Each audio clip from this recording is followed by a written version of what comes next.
এবার ওই পিঁপড়াটা বলে, তুমি কি শুনো নাই আমার রব কি ডাক দিয়ে বলেছে? কি বলেছে? ওয়ামাইয়াত্তাকিল্লাহ ইয়াজআল লাহু মাখরাজান। রব বান্দাদের উদ্দেশ্যে বলে, আমার কোন বান্দা যদি যেই কোনো বিপদ আপদ মুসিবতের মধ্যে নবী মুস্তাফার মহব্বত অন্তরে রেখে আমি রবের উপর বিশ্বাস করার মতো, ভরসা করার মতো করতে পারে, আমি রব ওয়াদা দিলাম ইয়াজআল লাহু মাখরাজান। তোমার বিবেক বলবে বাঁচার কোনো উপায় নাই, তোমার বিবেক বলবে রক্ষা পাওয়ার কোনো উপায় নাই, ওই মুহূর্তেও আমি আল্লাহ তোমাকে ওইখান থেকে উদ্ধার করে নিব।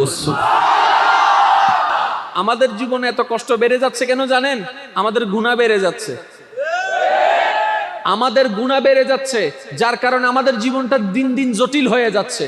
আমাদের গুনার পাপ আমরা বাড়াই ফেলছি, ফান মনে করে করে, দুষ্টামি মনে করে করে, এনজয় মনে করে করে আমরা আল্লাহ এবং রসুলের নিষিদ্ধ কাজগুলাকে আপন করে নিচ্ছি। যেমন একটা কথা বলি, ইদানিং শুরু হয়েছে হাফ প্যান্ট পরা, শর্ট প্যান্ট পরা। গত 6 মাস আগে